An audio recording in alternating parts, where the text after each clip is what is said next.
Hey,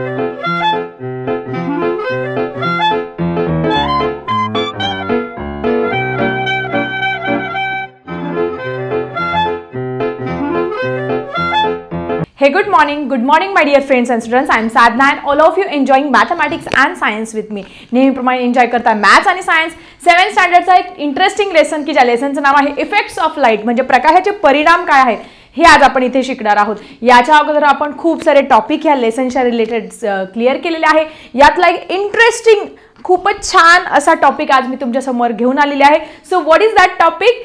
let's see student. पण त्याच्या अगोदर तुम्ही जर चॅनलवरती नवीन असाल तर चॅनलला सबस्क्राईब करायला विसरू नका. बेल आयकॉनही प्रेस करा, म्हणजे असे नॉलेजफुल आणि इंटरेस्टिंग व्हिडिओ रोजच्या रोज तुम्हाला बघायला मिळतील. So student, what is today's topic? Today's topic is what is an eclipse. म्हणजे तुम्ही ऐकलं असेल इक्लिप्स हा शब्द. ग्रहण म्हणजे काय? आपण बऱ्याच वेळेस आपण म्हणत असतो की सूर्यग्रहण आहे, चंद्रग्रहण आहे. पण हे सूर्यग्रहण आणि चंद्रग्रहण नक्की काय असतं? जर तुम्हाला कोणी डिटेलमध्ये विचारलं what is solar eclipse, what is lunar eclipse, त्यावेळेस आपल्याला डिटेलमध्ये सांगता येणार नाही. मग ह्या सोलर आणि ल्युनार इक्लिप्स विषयी डिटेलमध्ये जाणून घ्यायचं आहे आजच्या या व्हिडिओमध्ये. प्रॅक्टिकली सोलार आणि ल्युनार इक्लिप्स काय आहे, त्यानंतर इंटरेस्टिंग थिंग्स काय आहे या सोलार आणि ल्युनार इक्लिप्स, या सगळ्या डिटेलमध्ये जाणून घ्यायचं आहे आजच्या या व्हिडिओमध्ये. So student, so all of you pay attention while studying this solar and lunar eclipse. Now first of all we have to see what is mean by eclipse. Eclipse म्हणजे काय? Eclipse म्हणजे काय? ग्रहण. ग्रहण म्हणजे काय? आपण म्हणतो सूर्यग्रहण लागलं, चंद्रग्रहण लागलं, म्हणजे नक्की काय होत असतं? ग्रहण लागतं म्हणजे काय होत असतं? So all of you know that is moon revolves around अर्थ. चंद्र आहे आपला, हा चंद्र कोणाभोवती फिरत असतो? चंद्र हा पृथ्वीभोवती फिरत असतो. Because moon is the satellite of the earth. चंद्र काय आहे? पृथ्वीचा एक सॅटेलाइट आहे, उपग्रह आहे. आपण म्हणतो की सॅटेलाइट कुठला आहे? अर्थचा कधी विचारलं आपण काय सांगत असतो? It is a moon. So moon revolves around the earth and earth with the moon revolve around the sun. आणि पृथ्वी कोणाभोवती फिरत असते? पृथ्वी सूर्याभोवती फिरत असते. हे आपल्या सगळ्यांना माहिती आहे. पण पृथ्वी त्या चंद्रासकट, चंद्र काय करतो? पृथ्वीभोवती फिरतो आणि ह्या चंद्रासकट ती काय करत असते? सूर्याभोवती फेऱ्या मारत असते. मग सूर्य काय त्याच्या जागी स्थिर आहे असं वाटतं तुम्हाला? नो स्टुडंट, सूर्य हा त्याच्या जागी स्थिर नाहीये. सूर्य सुद्धा, आपला जो सन आहे तो सुद्धा मिल्की वे आहे, आपली गॅलेक्सी आहे, त्या मिल्की वेच्या भोवती फिरत असतो. म्हणजे असे हे त्यांचे काय असतात? ऑर्बिट्स. बरं, त्यांचे ऑर्बिट सेम असतात का? नाही, त्यांचे ऑर्बिट्स हे डिफरंट असतात. म्हणजे त्यांच्या भ्रमण कक्षा असतात ते काय असतात? वेगवेगळे असतात. सो आय थिंक तुम्हाला ही कन्सेप्ट क्लिअर झाली असेल की चंद्र पृथ्वीभोवती फिरतो, पृथ्वी सूर्याभोवती फिरते अलॉंग विथ अ मून. या चंद्रासकट ती काय करत असते? सूर्याभोवती फिरत असते. मग ह्या भ्रमण कक्षा, ह्या भ्रमण करता करता फिरता फिरता काय होत असतं माहितीये? There is one condition at which the sun, the moon and the earth comes in a straight line. म्हणजे तुमचा सूर्य, चंद्र, पृथ्वी एका सरळ रेषेत येतात, किंवा अनादर सन, अर्थ अँड मून्स, म्हणजे तुमचा सूर्य, पृथ्वी, चंद्र या तिघांपैकी हे तिघही, सूर्य तर काही त्याची जागा बदलणार नाही, सूर्य तर त्याच्या जागी स्थिर आहे. म्हणजे एक तर मून मध्ये येणार, एक तर अर्थ मध्ये येणार. सो अशा पद्धतीने एक स्ट्रेट लाईन मध्ये एक कंडिशन येते, एक काळ येतो. त्या काळामध्ये काय होतं? हे तिघही एका सरळ रेषेत येतात आणि ते सरळ रेषेत आलं की आपण काय म्हणत असतो?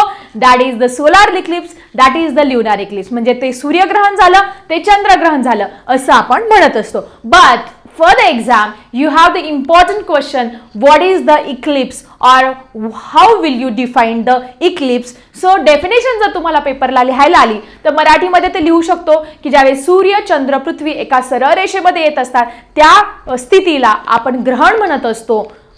असं तुम्ही मराठीमध्ये लिहू शकतात. पण इंग्रजीमध्ये ही डेफिनेशन कशी लिहायची? लेट्स सी स्टुडंट, तुमच्या बुकमध्ये पण ही डेफिनेशन लिहिली आहे, ती तुम्ही तुमच्या नोटबुकमध्ये नोट डाऊन करू शकतात. It is very important for the exam. So student, what is the definition of eclipse? When the sun, the moon, the earth comes in a straight line, then that condition is called as the eclipse. ज्यावेळेस सूर्य, चंद्र आणि पृथ्वी एका सरळ रेषेमध्ये येतात त्या कंडिशनला आपण काय म्हणत असतो? ग्रहण असं म्हणत असतो. Now we have to see the two types of eclipse, that is solar eclipse and lunar eclipse. म्हणजे पहिले आपण समजून घेणार आहोत सूर्यग्रहण की सगळ्यात महत्त्वाचं जे सूर्यग्रहणाविषयी खूप सारे समज गैरसमज आहे ते आपण पुढे बघणारच आहोत, पण सूर्यग्रहण नक्की काय आहे, सायंटिफिकली काय आहे, काय होत असतं या सूर्यग्रहणामध्ये, चला समजून घेऊया. So all of you pay attention very carefully. During the revolution, what happen during the revolution when the moon comes between sun and the earth. So what is the solar eclipse during its revolution when the moon comes between the sun and the earth and the shadow of moon falls on earth, and what happened, the sun cannot be seen from that part of shadow, and this type of condition is called as a solar eclipse. समजलं असेल सगळ्यांना. ज्यावेळेस ह्या revolution मध्ये सूर्य तर त्याच्या जागी स्थिर आहे, सूर्य आणि पृथ्वीच्या दरम्यान कोण येत असतं, मध्यभागी चंद्र येत असतो. चंद्र मध्यभागी आलं की समजायचं ते सूर्यग्रहण, आणि पृथ्वी मध्यभागी आली की समजायचं ते चंद्रग्रहण आहे. ठीक आहे. सो आपण काय लक्षात ठेवायचं, मून ज्यावेळेस बिटवीन येत असतो त्या कंडिशनला आपण काय म्हणत असतो, सूर्यग्रहण म्हणत असतो. फिरता फिरता सूर्य आणि पृथ्वी यांच्या दरम्यान जेव्हा चंद्र येत असतो तेव्हा चंद्राची सावली कोणावरती पडत असते, चंद्राची सावली ऑब्वियसली पृथ्वीवरती पडत असते, आणि तेवढ्या भागातून आपण काय करू शकत नाही, त्या पृथ्वीच्या त्या भागातून आपण सूर्य बघू शकत नाही. या कंडिशनला आपण काय म्हणत असतो, सूर्यग्रहण असं म्हणत असतो. सो स्टुडंट, तुमच्या बुकमध्ये ही अशा पद्धतीने डायग्राम पण दिलेली आहे, तुम्ही डायग्राम नीट बघा आणि ही डायग्राम तुमच्या नोटबुकमध्ये 3 or 4 टाइम्स काढा, कारण एक्झाममध्ये ही डायग्राम 100% विचारली जात असते. बघा काय आहे, सन आहे, सन आणि अर्थच्या मध्ये काय आलेला आहे, तुमचा मून आलेला आहे. मग आता कोणाची शॅडो कशावरती पडते हे या बाबतीत बरेच विद्यार्थी कन्फ्यूज करत असतात. तर इथे मून आलेला आहे मध्यभागी, म्हणजे चंद्राची सावली काय होणार आहे, इथे पृथ्वीवरती पडणार आहे. त्यानंतर 2 टाइप्स ऑफ शॅडो पण दाखवले आहेत की ऑलरेडी आपण प्रिव्हियस लेक्चरमध्ये बघितले. There are 2 types of shadow, that is umbra and penumbra. That is fainter part of the shadow is called as the penumbra और dark part of the shadow is called as umbra. हे आपण already clear केलेलं आहे. ज्या विद्यार्थ्यांनी हा video बघितला नसेल त्यांनी आपल्या प्लेलिस्टमध्ये जाऊन चेक करा. सो अशा पद्धतीने ह्या 2 शॅडोज पण बघितल्या आहेत. सो ही डायग्राम तुम्ही छानपैकी व्यवस्थित ड्रॉ करा आणि एक्झामसाठी तुम्ही प्रिपेअर व्हा. त्यानंतर सोलार इक्लिप्स विषयी खूप interesting thing, that is it happens only on new moon day. So what is new moon day, म्हणजे तुमचं जे सूर्यग्रहण आहे ते कधी बघायला मिळतं आपल्याला फक्त आणि फक्त अमावस्येला हे सूर्यग्रहण बघायला मिळत असतं. मग तुम्हाला क्वेश्चन विचारतील, when the solar eclipse occur, then what will your answer, that is solar eclipse occur only on new moon day. So student, the most important part about this solar eclipse may be 2 types, either it is partial or it may be total. म्हणजे तुम्ही geography मध्ये already शिकले आहात की जे ग्रहण असतं ते 2 प्रकारचं असतं, एक असतं खग्रास सूर्यग्रहण, एक असतं खंडग्रास सूर्यग्रहण. अजून तिसरं पण दिलेलं आहे कंकणाकृती सूर्यग्रहण.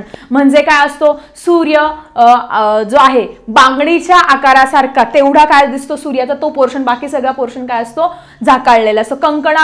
कंकण म्हणजे बांगडी सारख्या आकाराचा दिसत असतो. म्हणजे ऍक्च्युअली आपल्याला तिथे पार्शियल आणि टोटल हे दोघंच बघायचं आहे. मग आता खग्रास म्हणजे काय आणि खंडग्रास म्हणजे काय, means what is mean by partial solar Eclipse and what is mean by total solar eclipse. Sometimes the solar disk is completely covered by the moon. म्हणजे जे सूर्यबिंब आहे, सूर्याचे जे बिंब आहे ते काय होत असतं, चंद्रामुळे काय होत असतं, पूर्णपणे झाकाळलं जात असतं. मग ते जी कंडिशन असते त्या कंडिशनला आपण म्हणत असतो टोटल सोलार इक्लिप्स. ठीक आहे, डेफिनेशन तुम्हाला समजली. Sometimes the solar disc is completely covered by the moon, that condition is called as the total solar eclipse. Definition तुम्ही अशा पद्धतीने लिहू शकतात. मराठीमध्ये कशी लिहू शकतात, ज्यावेळेस कधी कधी सूर्यबिंब हे चंद्रामुळे पूर्णपणे झाकाळलं जात असतं त्या कंडिशनला आपण म्हणत असतो खग्रास सूर्यग्रहण. दुसरं आहे खंडग्रास. खंड म्हणजे partially, half.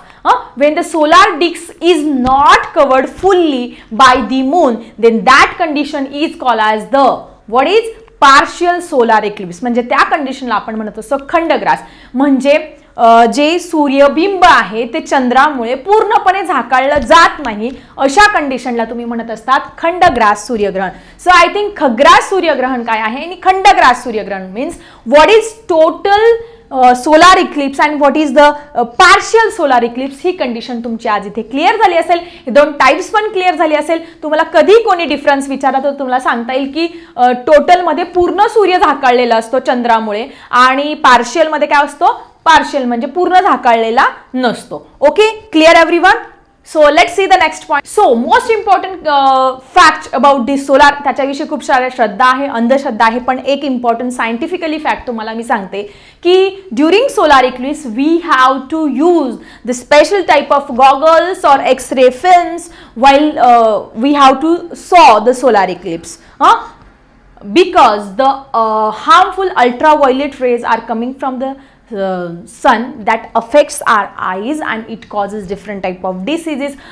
We also know that due to the UV rays we having the different type of diseases like cancer is there, different eye diseases are there, different skin diseases are there. So all these things get affected when we saw the solar eclipse directly. म्हणजे आपण सूर्यग्रहण direct बघितलं, direct उघड्या डोळ्यांनी बघितलं तर काय होत असतं, सूर्यापासून जे अल्ट्राव्हायलेट रेज, तुम्हाला सगळ्यांना माहिती आहे अतिनील किरण येत असतात, ते खूप हार्मफुल असतात आपल्या बॉडीसाठी. खूप अति नील किरण खूप विषारी असतात, त्याच्यामुळे आपल्याला कॅन्सर, स्किन कॅन्सर होऊ शकतो, आपल्या डोळ्यांसंदर्भात खूप सारे आजार होऊ शकतात, मोतीबिंदू वगैरे असे खूप सारे आजार होऊ शकतात. बरं, एवढंच नाही, फक्त आपल्या शरीरावर अफेक्ट नाही, पिकांवरती सुद्धा त्याचा परिणाम होत असतो. म्हणून नेहमी सूर्यग्रहण पाहत असताना आपण एक स्पेशल टाइपचे गॉगल्स मिळत असतात, ते गॉगल्स वापरले पाहिजे, किंवा ते नसेल तर एक्स-रे फिल्म्स आपण यूज करू शकतो, किंवा ब्लॅक कलरचा यूज आपण तिथे करू शकतो. So student, this is most important thing before we have to saw the partial or total solar eclipse. म्हणजे खग्रास असू द्या की खंडग्रास असू द्या, खग्रास थोडं डेंजर असतं, खंडग्रास त्या मानाने त्याची तीव्रता कमी असते. कुठल्याही प्रकारचं सूर्यग्रहण बघताना उघड्या डोळ्यांनी कधीही बघू नये, हे आपण लक्षात ठेवायचं. मग याच्या मागे कुठली अंधश्रद्धा वगैरे नाही, याचा डायरेक्टली इफेक्ट आपल्या बॉडीवरती होत असतो. Clear everyone? So I think solar Eclipse काय आहे, सोलार इक्लिप्समध्ये काय होत असतं, त्याचे टाइप्स कधी होत असतं, हे सगळं डिटेलमध्ये आपण आजच्या या व्हिडिओमध्ये क्लिअर केलं आहे. So student, now we have to see the next eclipse. So student, solar eclipse अजून काही तुम्हाला डिटेलमध्ये इन्फॉर्मेशन असेल तर प्लीज कमेंट बॉक्समध्ये लिहायला विसरू नका. सोलार इक्लिप्स विषयी काही इंटरेस्टिंग फॅक्ट्स असेल त्यासुद्धा मला तुम्ही सांगू शकता by the comment section. So solar Eclipse I think इथे क्लिअर झालं असेल, इक्लिप्स काय आहे ही कन्सेप्ट सुद्धा क्लिअर झाली असेल. सो स्टुडंट, आपल्याला अजून एक ग्रहण बघायचं आहे, पण ते ग्रहण बघणार आहोत आपण आपल्या पुढच्या व्हिडिओमध्ये. तर आजचा व्हिडिओ कसा वाटला जरा कमेंट बॉक्समध्ये लिहा. तुमच्या काही शंका असेल तर त्या पण कमेंटमध्ये टाका. चला आपण भेटूया आपल्या नेक्स्ट व्हिडिओमध्ये. आता मी थांबते. Bye everyone.